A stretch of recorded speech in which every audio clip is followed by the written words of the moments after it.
Greetings, students. I'm sorry I'm not going to be with you for this 14th lecture, but we needed to travel out of town this week. So I'm going to play this video for you today, and it really is covering one of the most important areas of the construction management world, and that is safety. So please watch the video and watch it all the way through. It's going to be important. I may pop up in the midst of the video and see you soon. Next one, safety and quality. I don't know about you, but I hate Mondays.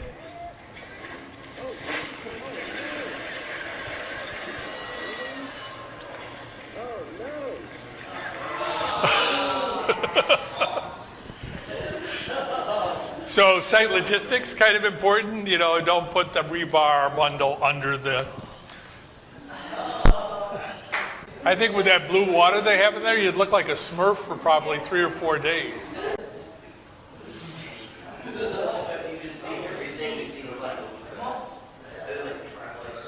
Okay, so this is a little bit on safety about why women live longer than men.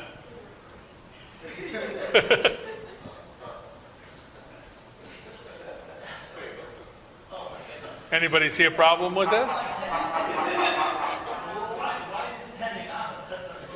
Well, he needed to be on there to get the counterbalance, so they probably couldn't use the hydraulics. So he's standing in the back corner to tilt it back a little bit more. Yeah. And these guys, they bought good front row seats. They're going to watch who gets killed here. 5th place. Notice he's standing on the top rung with his other foot around the other side on the guide cable just to be able to hold on. And of course it doesn't go to the ground, it goes to the bucket. That I've never seen a hydraulic that was able to hold forever. They all tend to slowly go down.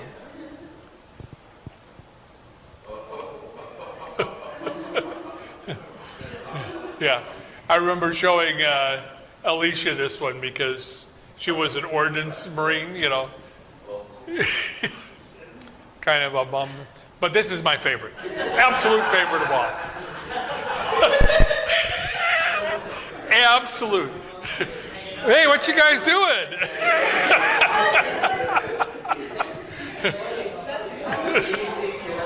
I think I know this guy.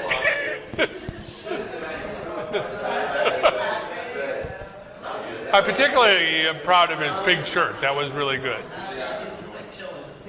Yeah. Okay, see what's wrong with this one. Aluminum ladder with an electric drill with a power cord that drapes down through the water and goes back over to the side there. And he's in bare feet. It's almost unbelievable. And the winner is...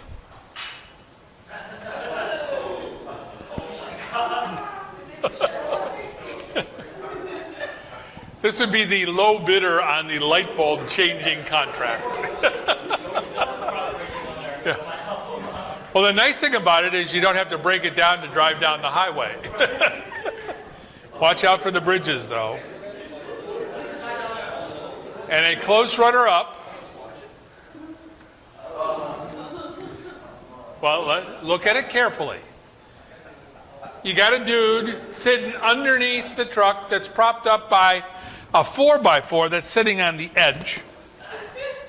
He did chock the wheel with a block, but he's welding on the gas tank, okay, underneath the truck, while you see the welder over there, with this propped up with two. And he's leaning against that 4x4. I guess he figures if one of these things goes bad, it isn't going to matter. They're all going to be bad.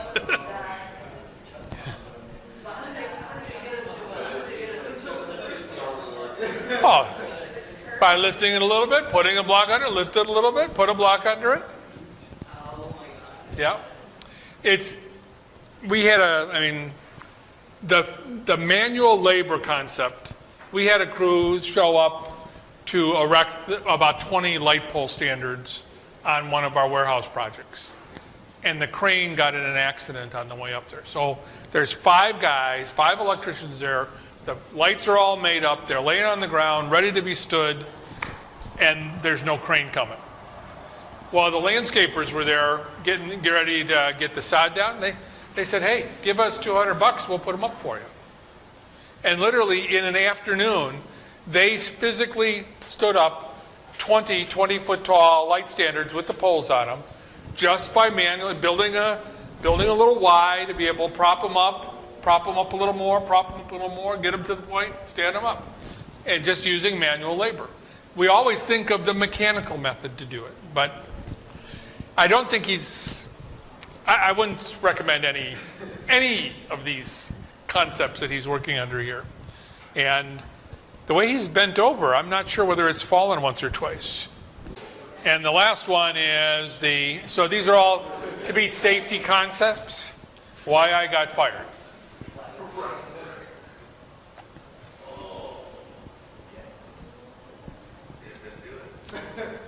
Armed rocket, wing inside the cab of the truck. Yeah. Airplane, jet, fighter jet, right here. So obviously he was getting ready to taxi and the truck wasn't looking. And it could be. I look for the little red stars.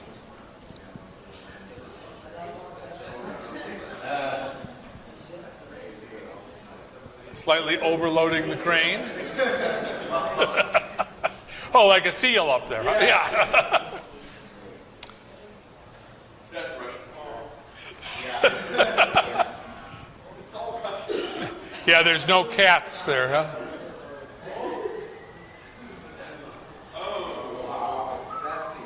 Yeah.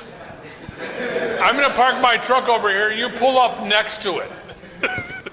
Oops.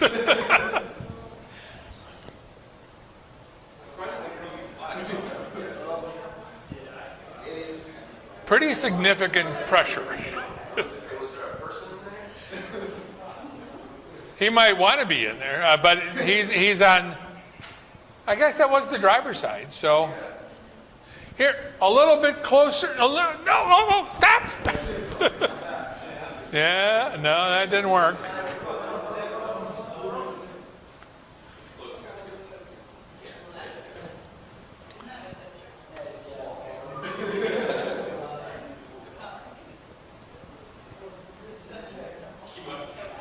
Dropping the kids off from school.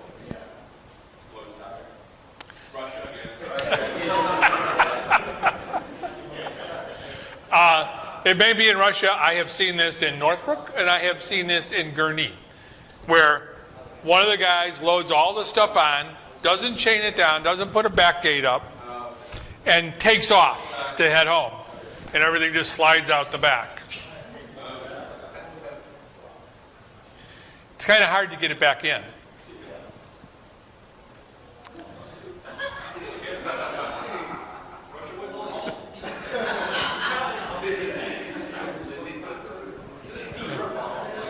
It's a convertible. I'm not quite sure, but this looks like a stuffed bear down here. Like maybe they had some vacationer or something like that. Good thing it was over there, because that's usually filled with JP5, fuel. Are they bombing zebras? Like, what's the camouflage for? What's that? Are they bombing zebras? Like, what's the point of that camouflage? Maybe it's easier to find. They drop the tanks. So sometimes crews go out to pick the tanks up because they're worth money to do it. So maybe you can find a zebra in the forest better than a dull green tank.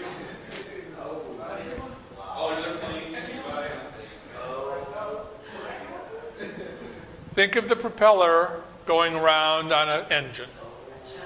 And somebody ran their propeller right up alongside this thing and literally sliced it into. The repair job's going to be very expensive. Yeah. I mean, just think, it's like you could pick it up and it goes spring to spring. You know? But just look at the spacing between the pieces of the size that If you remember from your basic physics class, you can tell how fast it was going by what was the rotations that it was going and how far apart are they. And it doesn't look like it slowed them down at all.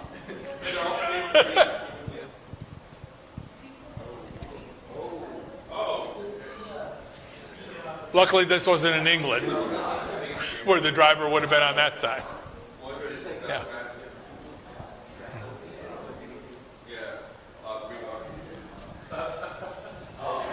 Yeah, I mean, that's exactly, how? How do you tip one of these over? I mean, if you think they weigh about 30 tons with water in them, so if they had maybe a 60-ton driver who leaned over to the side, I don't think so. It would seem to me that you would have to work at that. This is probably the homeowner here trying to figure out, do I put a fence around it, or what's going to, what will we do with it?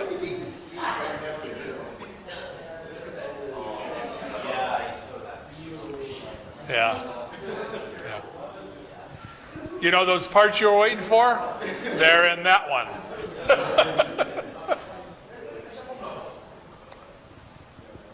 Another method to tilt your rough terrain crane up. What do you think happened there? He towed it while still on there. He pulled away while it was still connected. So you can see that the gripper is still on top of the container. He put it on top of the truck, and the driver took off. Those things don't have a great deal of lateral stability. They pretty much move on their own. How do you confront your boss after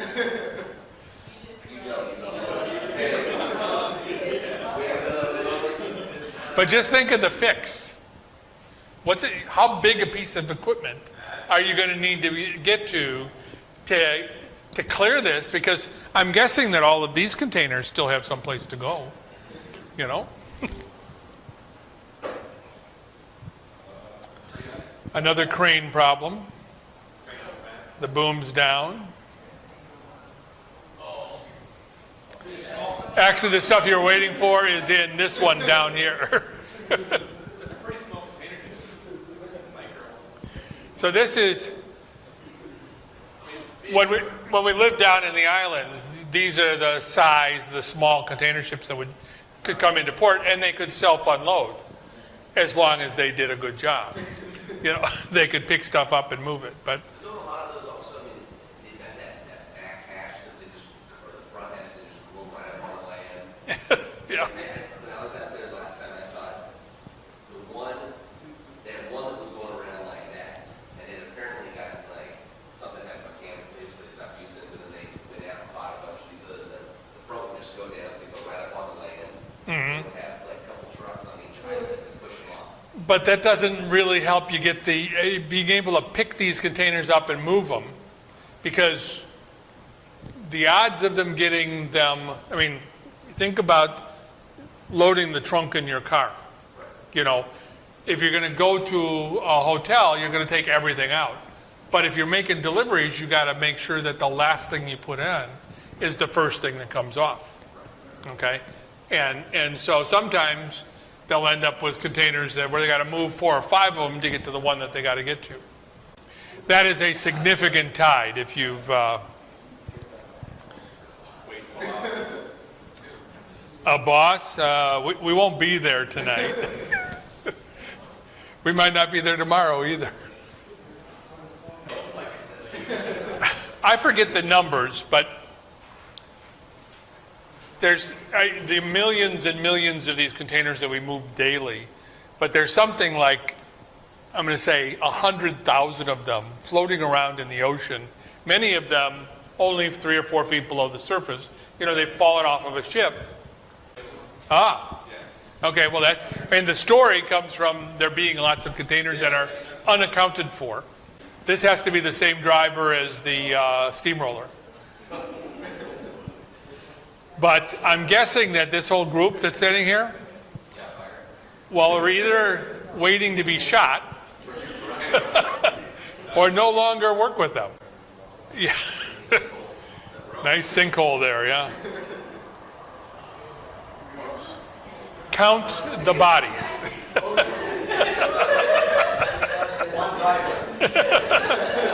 Notice the driver trying to keep it upright. I just told Billy and the kids they could ride along.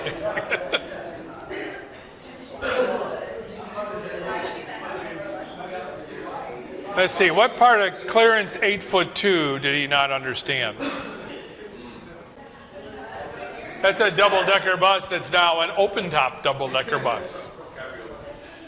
Okay, so that's the why I got. So there's some little soft safety pictures, but the reason I like to show them is they're fun to look at, but they also point to the issues that dumb things happen on jobs, and making sure that people, it's interesting because every job that we go to, they want to have a safety briefing. Well, even on the jobs that I've run, we've had a safety briefing every Monday morning for people who've been working there week after week, because you got to make it the forefront thought in your mind. Okay, so our current Secretary of Labor, this is a quote from him: "No one should have to sacrifice their life for their livelihood, because a nation built on the dignity of work must provide safe working conditions for its people." So I like that statement, because so here's what we've done so far this year. From October of 2014 to August 1st, we've only managed to kill 1,062 people, which to me looks a lot better, because I think this is fatalities and catastrophes, tabulated right reasons, this is all workers. So this is not just construction, this is all workers. Well, Hoover Dam, I remember them talking about something like 100 people dying during the process. So, okay, so after the recession, as we started to regrow again here into the, as we started to regrow in the economy, it's interesting how fatalities have started to grow. So I've looked at it over the last couple of years to see what those issues are. This is from October of last year, but this is the interesting, this is one of the biggest killers of people on construction sites, is the aerial lift platform. Okay? What's that? The cherry picker? The cherry picker, the scissors left. The more stable it feels, the less people pay attention to tying off. In theory, any of those scissors lift, as soon as you crawl on, you've got to tie off. You've got to be wearing a harness with a yo-yo catch and stuff like that. And you've got to tie off, because as soon as you're above 6 feet above the ground, you're supposed to be able to tie off so you don't fall more than 6 feet. So this is one phrase from it. In the first half of 2014, 23 fatalities due to 9 tip overs, 8 falls, 2 electrocutions, because they tend to drive into power lines, 3 entrapments where somebody got squeezed between the machine and the building, and 1 mechanical failure. So it's interesting. Only 1 of the entrapments was due to a person on the ground being struck by the base of the lift. He didn't realize it was coming that close to where he was and squeezed him. Okay, so this is from OSHA, or from the Bureau of Labor Statistics. And this is it was put out last fall. The total number of fatalities and work injuries was 4,400 in 2013, which is lower than the 4,628 that died in 2012. It's interesting to look at some of the details, but these are all, I put the links in there. The links actually work if you're on a computer that works with your links. So, but it's interesting how fatal work injuries among Hispanic and Latino workers were higher in 2013, rising 7%. They were the highest total since 2008. And once again, that was the return of activity within the marketplace, because we were coming out of the recession. 734 of them were contractors versus 715. So people die because of decisions that are made. Key is making the decision that says we don't want anybody to die. Hi again. I see you've made it 3/4 of the way through the video. So don't forget there's a quiz at the end. So go to the assessments tab once you've finished watching the rest of the video and take that quiz. It'll get you at 15 extra points if you get it right. Enjoy the rest of the video. This was Tuesday. I'll tell you what it said. Out in Hamul, which is just to the east of the county here, they're building a new casino. And one of the elevator operators, for some reason, was looking at the platform from the 3rd level without tying off and fell down the elevator shaft on Tuesday and died. Okay? So we haven't had a fall death in San Diego since I think 2013 was the last one. But if you could watch the video, you'd be able to see that, you know, it's the man lift, which has got the funicular column in the center that the 2 man lifts go up and down. And for some reason, this operator had gotten outside of his lift and gone and was underneath it looking at something when he fell. Not tied off, not wearing a safety harness. This was the other one I wanted to show you and suggest that you read at your leisure, because this is the first time I've seen this. Cal OSHA, on August 3rd, decided that there's criminal reasons for a worker's death, and it put the construction company manager or the project manager and the owner in prison. So it wasn't just a civil thing. They decided that their lack of safety procedures and things on the job site were criminal. The workers' comp claim settlements that come out of those are pretty high.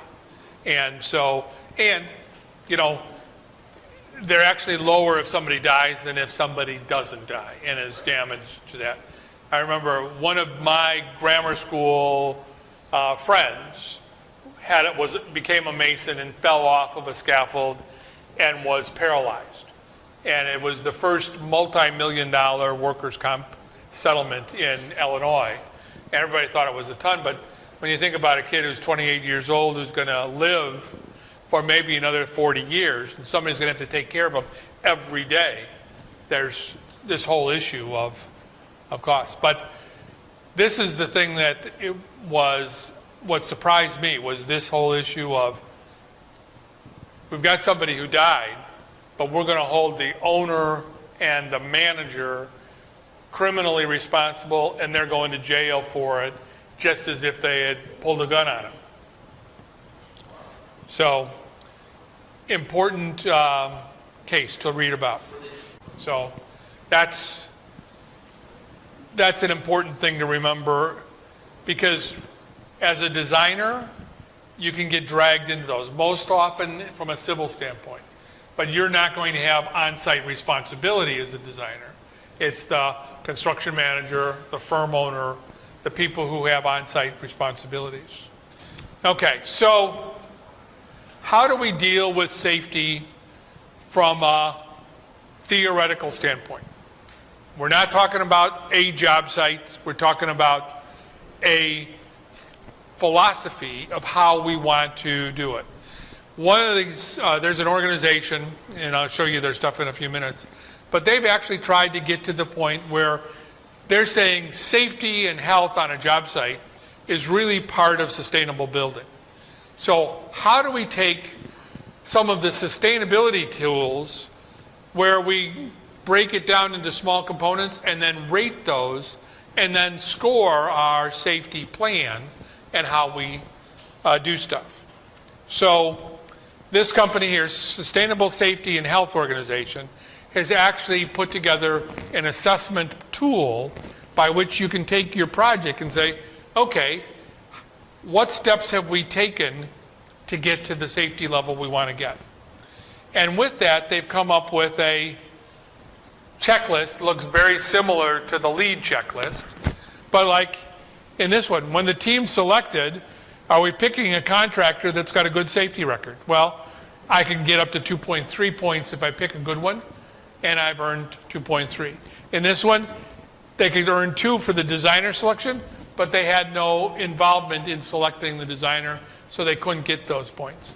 But by breaking each of these items, have we got safety and health requirements in the contracts? Have we got hazard identification in the drawings?